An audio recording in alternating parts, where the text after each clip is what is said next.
Wonderful. Well, welcome everyone on behalf of the University of Pennsylvania and the Master of Applied Positive Psychology program. I am delighted to welcome you to our virtual information session. So welcome. We know that you have busy lives, and we are grateful to you for sacrificing some time to come to learn a little bit about a program that we all know very well and is very dear to our hearts. And hopefully after the next hour will be dear to your heart too. So my name is Leona Brandwene. I serve as the Associate Director in the program. I also serve as a coordinating instructor in the program, and I am one of the luckiest people to be surrounded by an extraordinary team that I'd like to introduce right now. So why don't I go over to you first, Nicole? Hi, everybody. Good to be here. Awesome. Erin, how about you? Hi, everyone. Thanks so much for making it. I hope this is helpful for you. Wonderful. Akila. Hi, everyone. Thank you for joining us. Looking forward to your questions. And we have Jaden here with us too. Jaden, I'm not sure if we can get your camera on. It says it's not letting me because the host has stopped it. So, Yeah. but I'm Jaden, and I'm very excited to be here and meet all of you, and hopefully you guys get all your questions answered today. Awesome. Thanks, Jaden. Okay, so welcome everyone. We're going to go ahead and get started. I'm going to go ahead and share my screen so that I can share some materials with you today as we talk a little bit about the Master of Applied Positive Psychology program. Now, you will notice on this slide that it says from the classroom to the world. And we are fortunate in this program to be able to welcome people from all around the world who come into our program.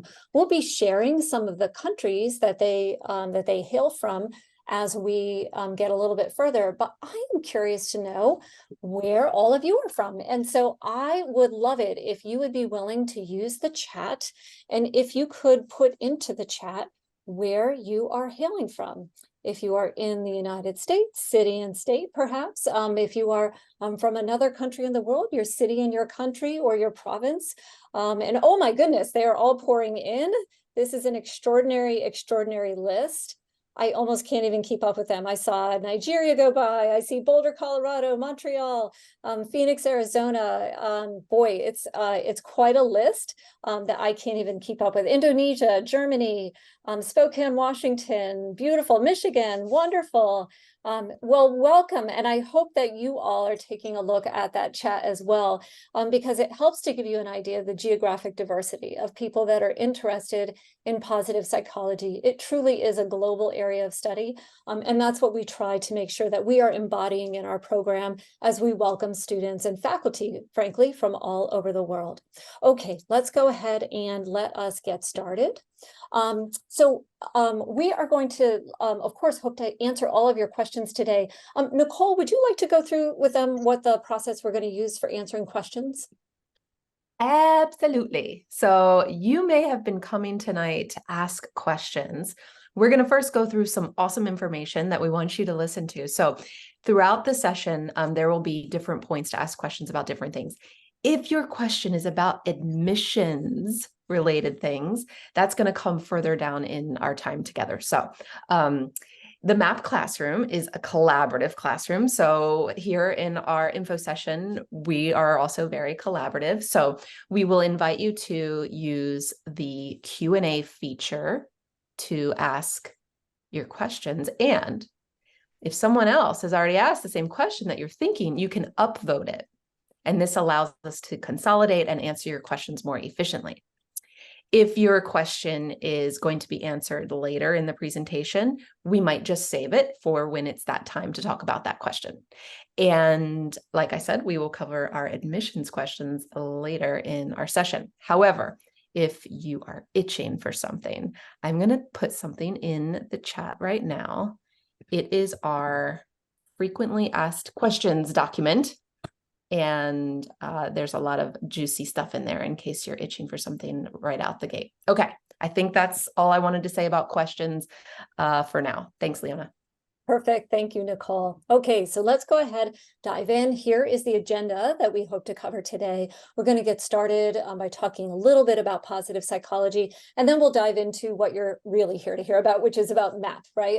The program, the faculty, understanding who are some of the students who join us in our classroom, understanding what our alumni do, and then, of course, the all-important questions about admissions. So let's go ahead and let's first talk about positive psychology. Now, some of you may recognize this face, and if you do not, I'll share with you, this is Martin Seligman. He is our faculty director. We affectionately refer to him as Marty. And Marty is not only a professor of psychology here at the University of Pennsylvania, but he's also the faculty director of the Positive Psychology Center.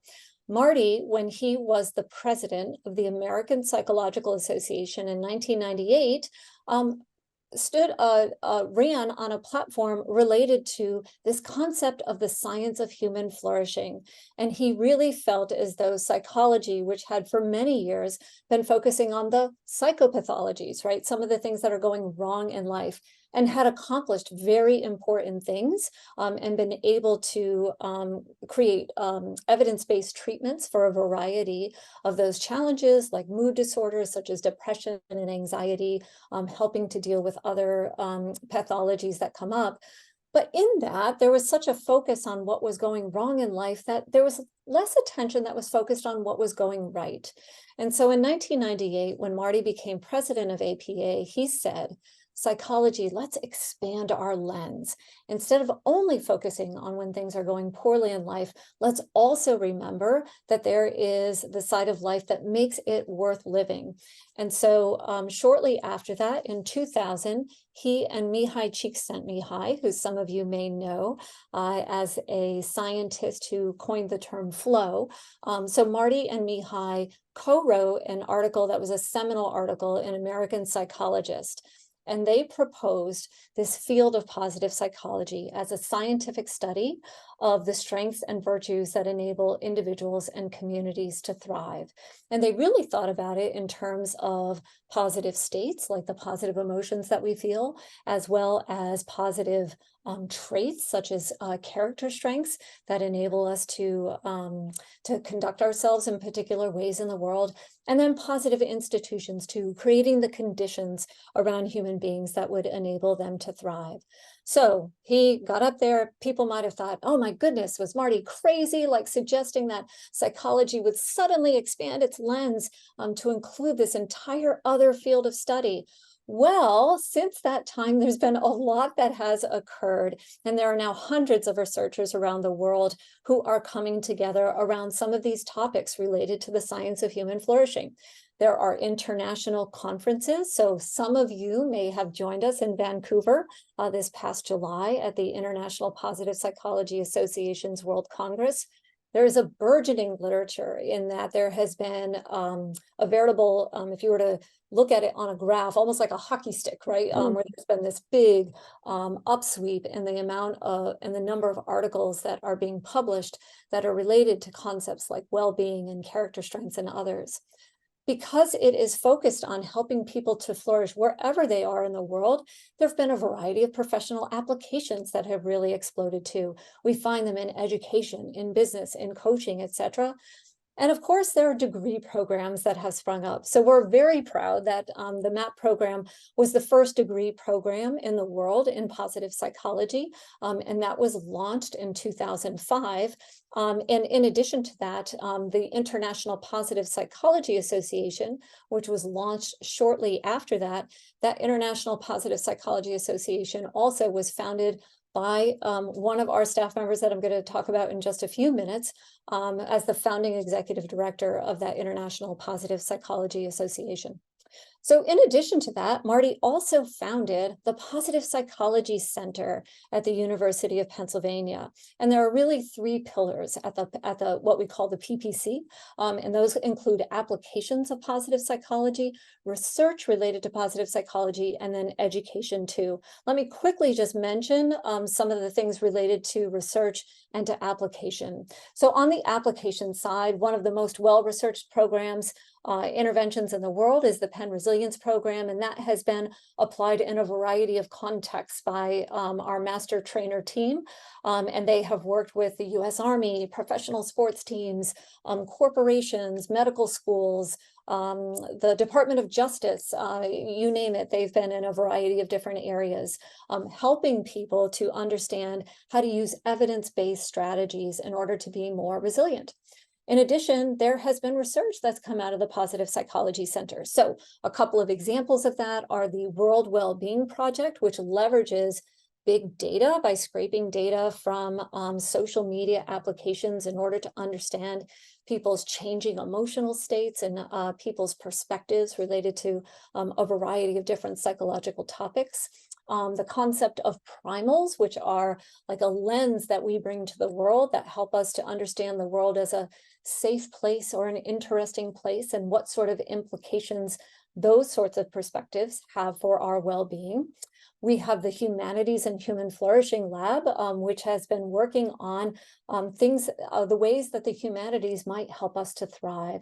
So what does it mean for us to engage in music or read literature or produce plays and produce theater?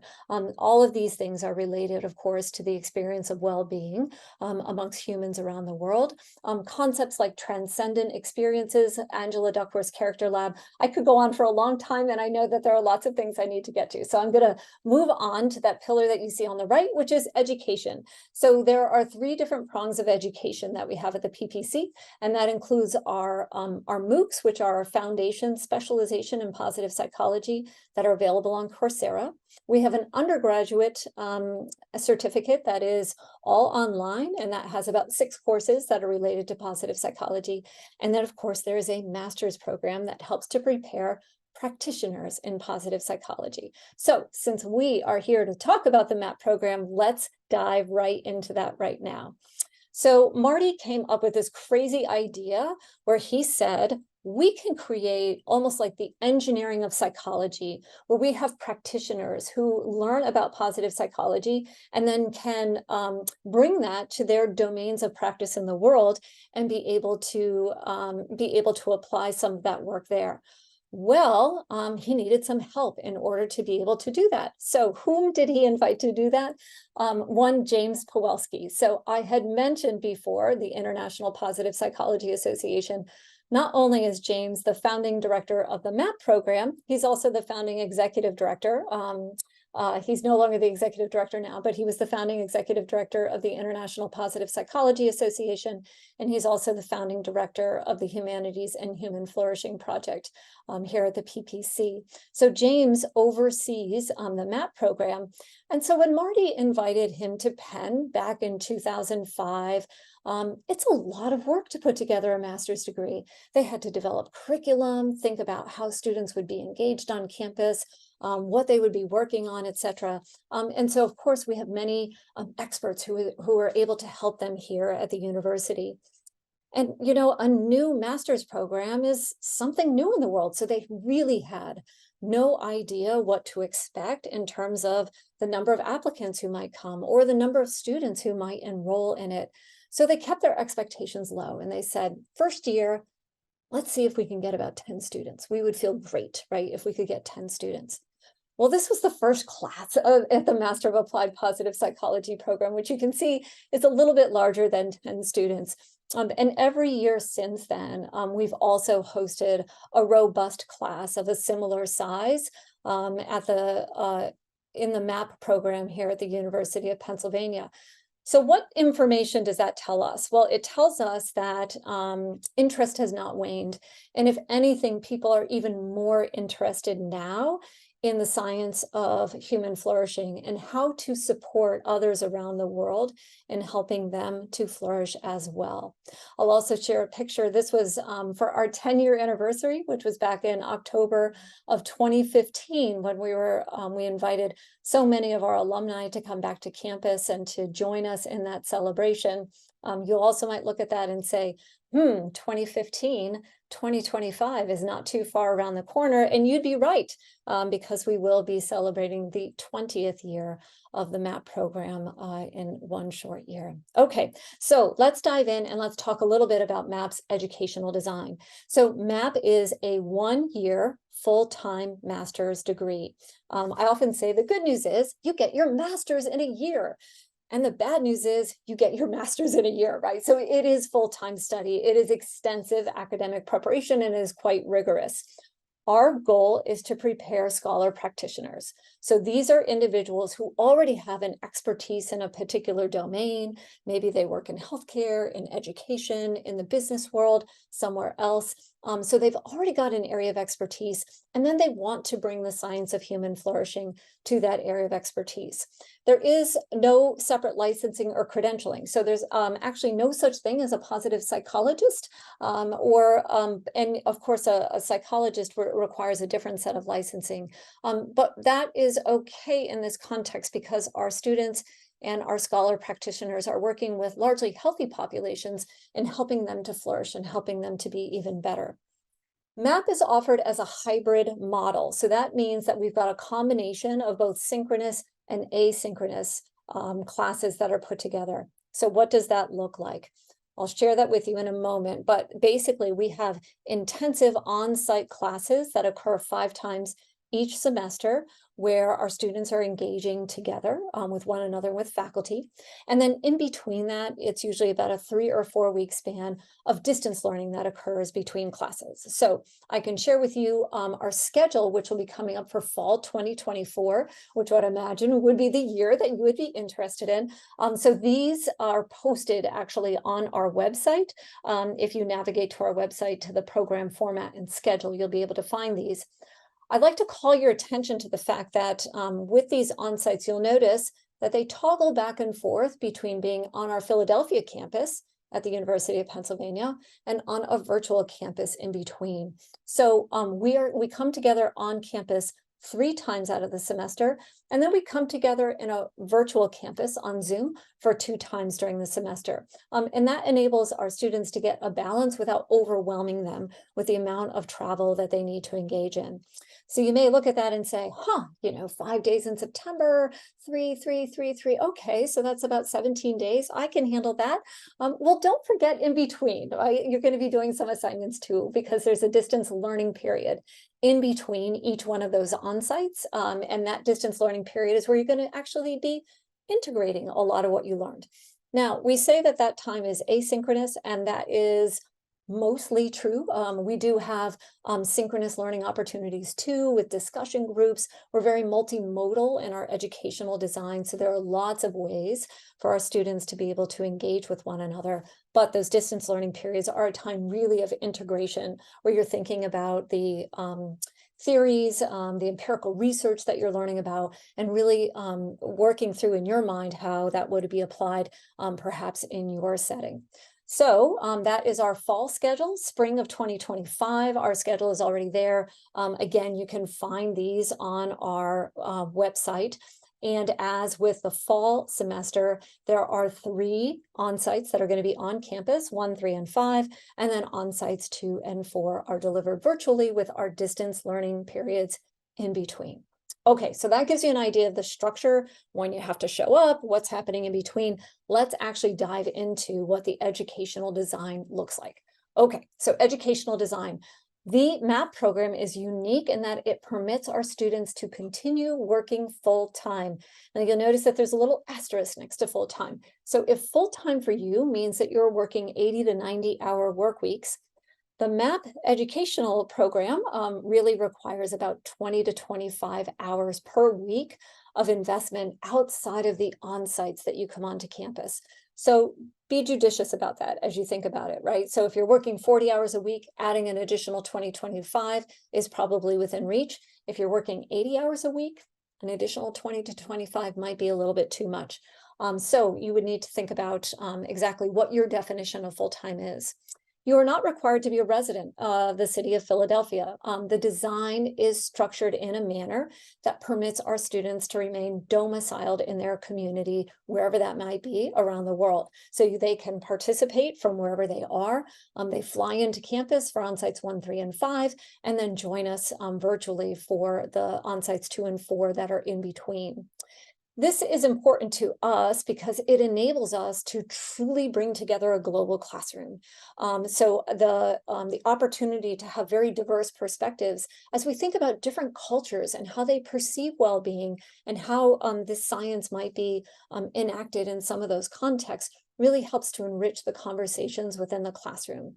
The other thing that it provides as an advantage is that while we have extraordinary faculty who are here at the University of Pennsylvania, we also have some pretty extraordinary faculty that we welcome from other institutions around the world. So it enables us to bring in some of those lecturers from around the world too.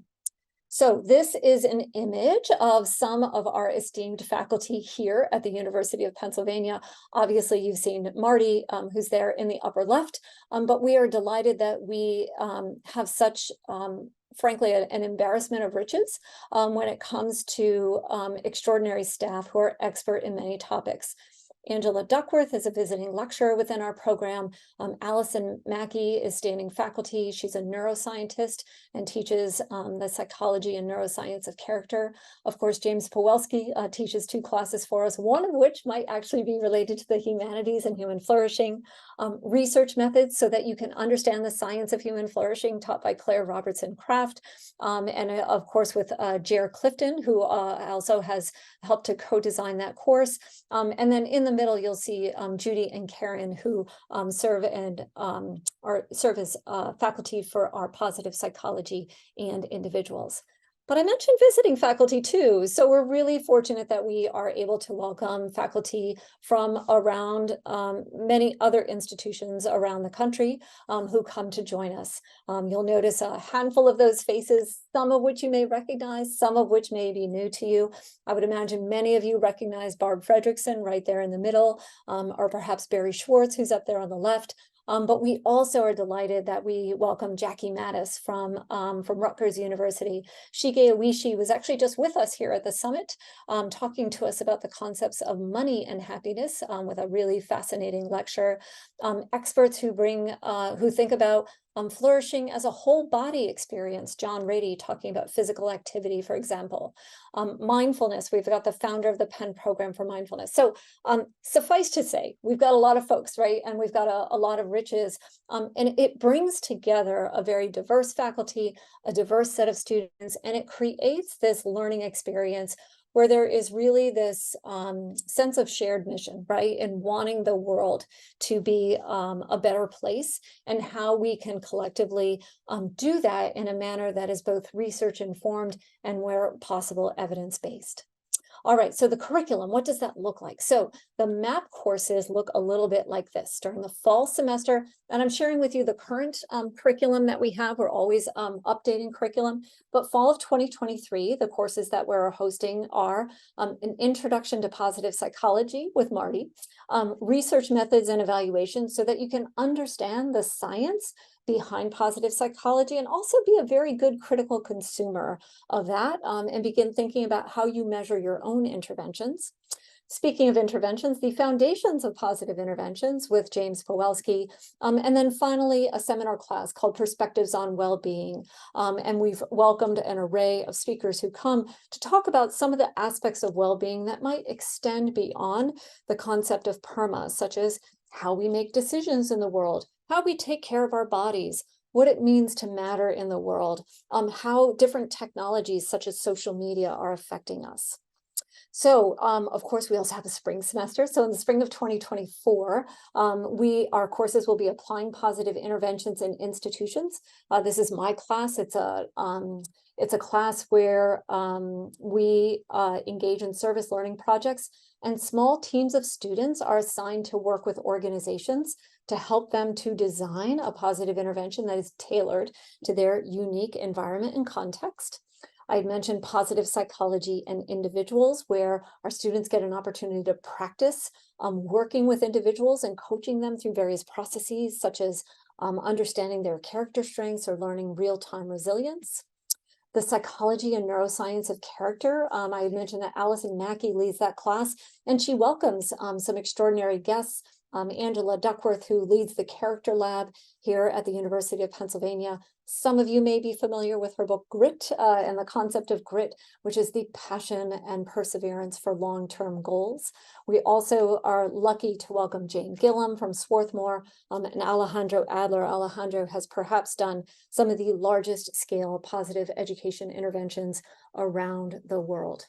Finally, our fourth class is the humanities and human flourishing, where we learn about various aspects of the humanities and how they might uniquely contribute to our ability to flourish.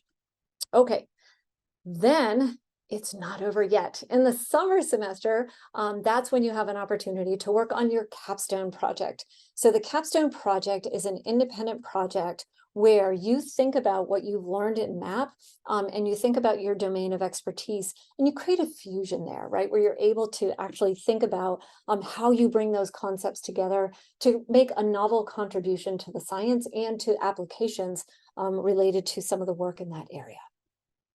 Okay, so I've thrown a lot at you, so let's take a moment and let's do a quiz. So I'm going to ask you which of these are true. The University of Pennsylvania MAPP program was the first of its kind. B, the founder of positive psychology, Martin Seligman, still teaches a course in MAPP.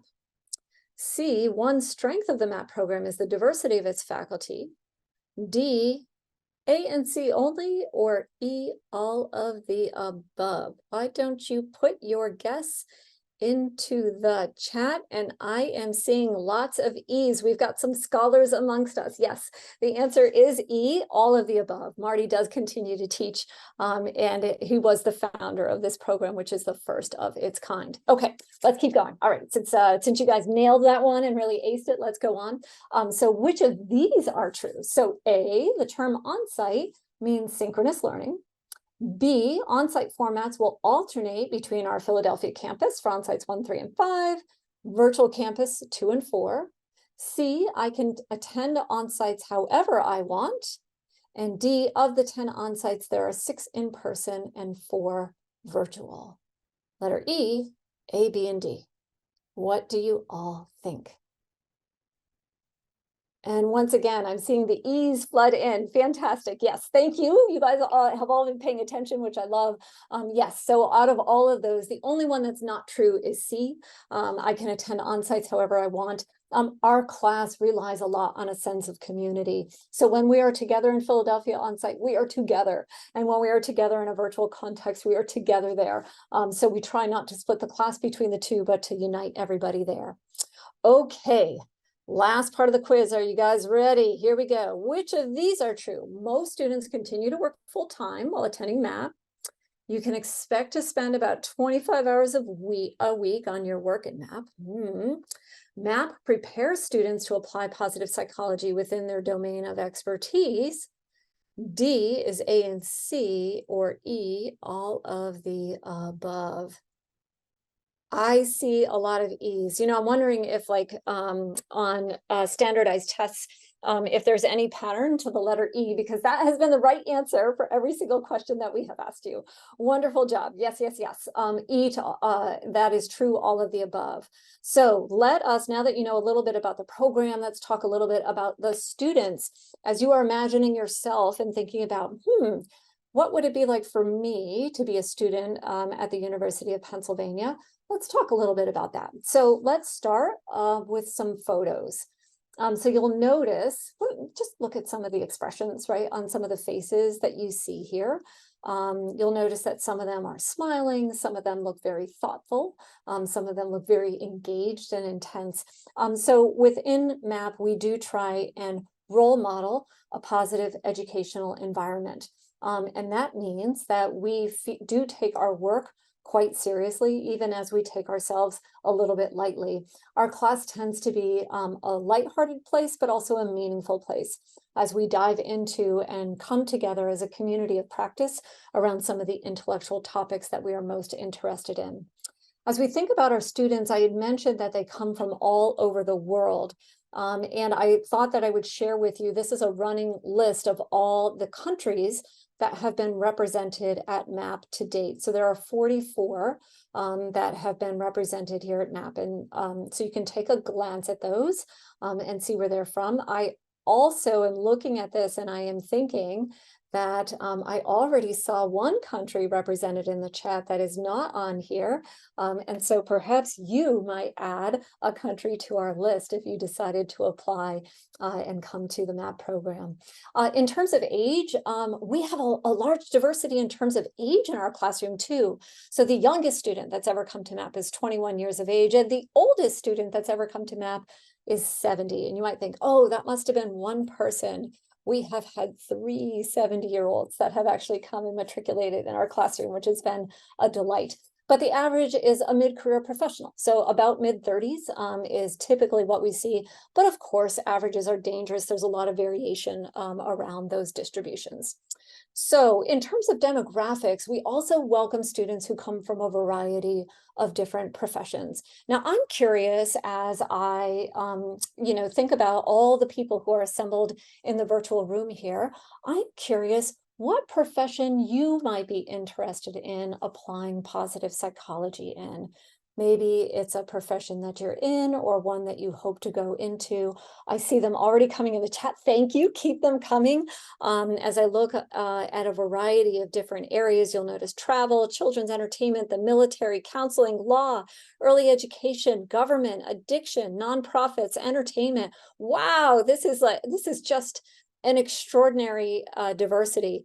And that is wonderful. Human sexuality, I love that. We actually have an alumna who did her capstone on positive human sexuality and is operationalizing that work at Stanford University. So lovely. This is an extraordinary list. So as you look at what's on the slide, right, this is a collection of some of the things that we've seen. And as you look at the chat, that's a collection of some other options. So I share this with you because when you think about, geez, where could positive psychology be applied? I always say anywhere you find human beings, right? Because really, when you think about it, who doesn't wish to be well? Who doesn't wish to flourish?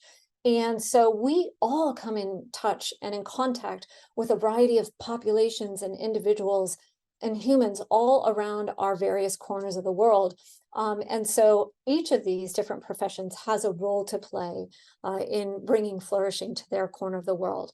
So just a handful of buckets, right, in the area of health, ranging from physicians to, we had an orthodontist who loved to say that he wanted to make sure that the smiles that he was giving to people were authentic smiles, Duchenne smiles for those of you who know. So smiles where people are really reflecting that they feel happy. We have in education, as you know, there are an array of roles in education from K through 12 through higher education, administrators and teachers.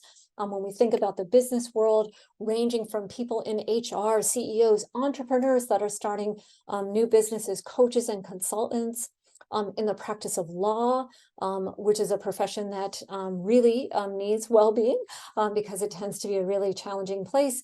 State and national bars have been represented in private practice. And then, of course, there's a whole array of others. So folks from the military, people who are in sport, religious and spiritual leaders, engineers. So an array of different people who are interested in applying positive psychology. And I might add to that list as I look at this chat, right, this beautiful list within the chat of perhaps all these other professions that might be represented as well. In our classroom, when we look across the last 5 years, about 25% of our students are recent college graduates. So when we say recent, that means within the last 5 years or so. But we really do welcome a diverse array of perspectives coming in the classroom. And while we do a lot of serious work and we talk about serious topics, we also like to have fun along the way. And there might even be cake involved every now and again.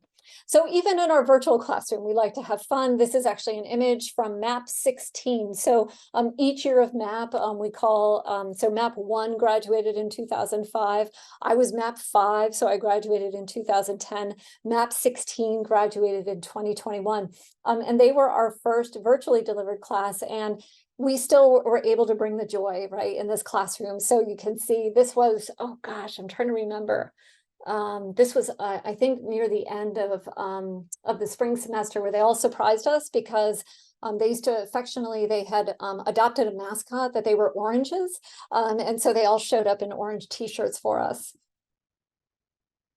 In addition, role modeling, all the wonderful things that we talk about in positive psychology, a classroom where we role model things like gratitude. This was, again, another very beautiful and playful moment that they brought to us in a virtual environment. So we do find ways to bring the joy no matter how we are connecting.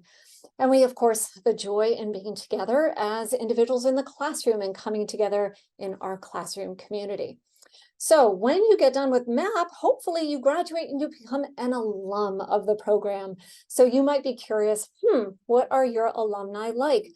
We have over 600 alumni who have now graduated from the program. I think it actually might even be close to 700. And you may ask the question, well, geez, what can I do with a MAPP degree? You can help people to flourish, and there's a lot of ways to be able to do that. So this is some information that we pulled from our MAPP alumni website. If you wanted to check out that website, it's at mappalum.org. Around, our alumni, how many of them are business owners? How many of them have authored books, articles, journal articles, etc.? In addition, we're proud to say that our alumni are blazing new trails. So many of them have started new associations. If any of you are in education and familiar with the International Positive Education Network, that was founded by a MAPP alumna as the first executive director. Positive Education Schools Association, also co-founded by a MAPP alumna. The Canadian Positive Psychology Association, co-founded by a MAPP alumna. The Chinese Positive Psychology Association, co-founded by a MAPP alum. The Colombian Positive Psychology Association, the Japan Positive Psychology Association, again, both co-founded by MAPP alumna. So many of our students also go on to teach at the university level. Today, just in a back of the napkin count, we've got over 35 alums who are teaching at the university level, and they're bringing their knowledge all over the world. So one of the ways that they bring that knowledge is by sharing their capstones. This is an image of just the downloads from last year of capstones from all over the world. And so when we say, where can you apply positive psychology? I think when you look at this map, you see that you can apply positive psychology just about anywhere that you find people. And you can see from the numbers that are being downloaded that people are quite interested in some of these topics. So some more images of some of our alumni. In the lower right-hand corner, you'll see Marty surrounded by some alumni, and it looks like a bit of a conference sort of environment, and it is. Our third onsite every fall, we host a MAPP summit where we welcome our alumni back to campus and they get to meet the current class. We just had our MAPP summit just 3 short weeks ago. It was such an exciting time to watch the energy that emerged as our alumni were so excited to meet our students, and our students, of course, were so excited to meet our alumni. So hopefully at this point, you are perhaps entertaining the idea of maybe thinking about coming to the MAPP program, and you are curious about what does it take, like, in order for me to come to the MAPP program? So you'll have some questions around admissions. And I'm delighted that my colleague, Aaron Boczkowski, who we affectionately refer to in-house as the maestro of admissions, is here with us. So Aaron is prepared to take it away. So Aaron, I'm going to turn the podium over to you. So yeah, that was a lot of great information, and maybe you're feeling excited and are ready to apply. So I briefly want to go over what is involved in that and some deadlines and other information that I think might also answer some of the questions I've seen popping up in the Q&A. So our application deadline, most importantly, will be March 1st of 2024. in order to submit your application, you will need to have your resume, your essay. The essay questions are on our website on the application overview page, and they are also within the application itself. You'll need 3 letters of recommendation, all your transcripts. So that includes if you took a year or 2 somewhere and then transferred somewhere else and transferred, we want to see all of those transcripts. And then we have some standardized testing requirements. So the GRE is not required for everybody. I did see this come up in the Q&A. So if you're applying for fall of 2024, the GRE will be required for you if you got your bachelor's later than the spring of 2021. This is always a little confusing. We need to draw a line somewhere. So if you graduated in summer of 2021, the GRE will be a requirement for you. And then for people whose native language is not English, you will need to take either the TOEFL or the IELTS. Every year we get a lot of questions about waiving this requirement. This is actually a very strict requirement for us just to help ensure that all students who enter the program can be successful in a fast-paced learning environment.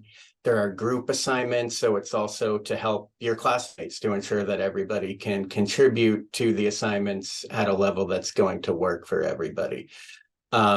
So you can get the TOEFL or IELTS waived, but I want to say simply working in the US for many years or having a degree from a school where the instruction was in English is not a viable excuse to get the test waived.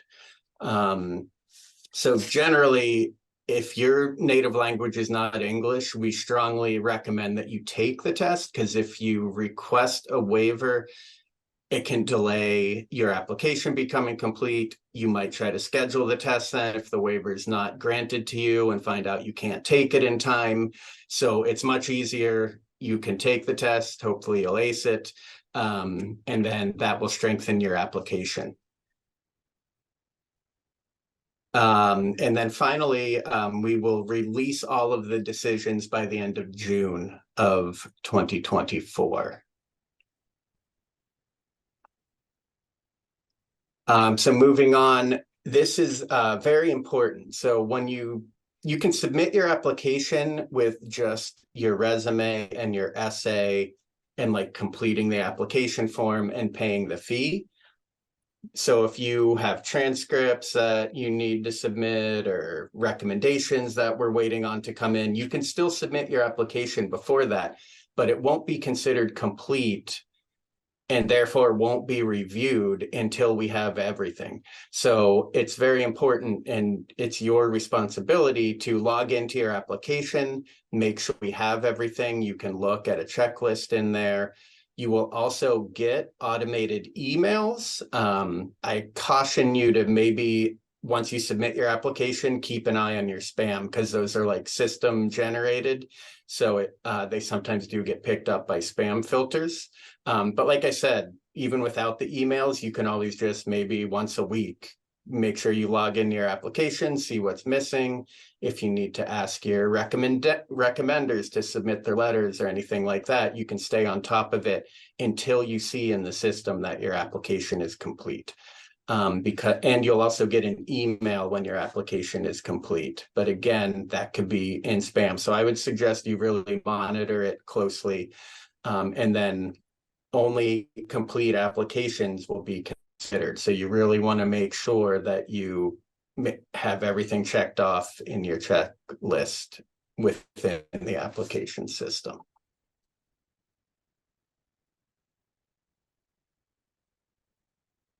Aaron, shall I advance on to scholarships? Yeah, sure. Okay. I can talk a bit about that, and then I'm guessing there might be some questions. So yes, education and MAPP is a commitment of time and also a financial commitment. So the tuition is set by the university. It's usually released in the spring sometime, so we don't have next year's tuition officially confirmed yet. We're hoping it will be the same as this year, but we don't have control over that. But you can look on the tuition page to get an idea of where it's at now.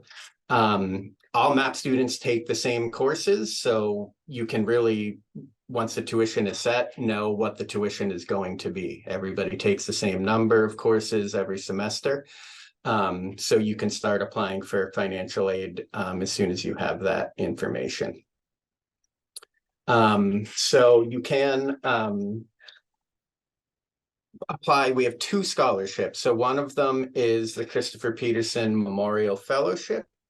You can read about that on our website, but it was started in honor of Chris Peterson, who was known for saying the phrase "other people matter." So there's a component of sort of dedication to service and things for that scholarship, but you can read more about it on the website. And a newer scholarship, the Bei Shantang Foundation out of Hong Kong, provides a scholarship for people who work in positive education in Hong Kong. So that's a rather particular scholarship. We've had other people use the Fulbright or Rotary. That's mostly for international students. Veterans can take advantage of different programs. And then other students have relied obviously on employer tuition reimbursement programs. And then as far as other scholarships, I would recommend you spend some time online. They can be difficult to find, but there are usually like mission-driven organizations looking to help a particular population of people, whether it be based on demographic data or professional area, who might have scholarships that would apply to you. So I suggest putting in some legwork just on Google, seeing if you can dig anything up, because we've had people uncover all sorts of different ways to cobble together some money to help them pay.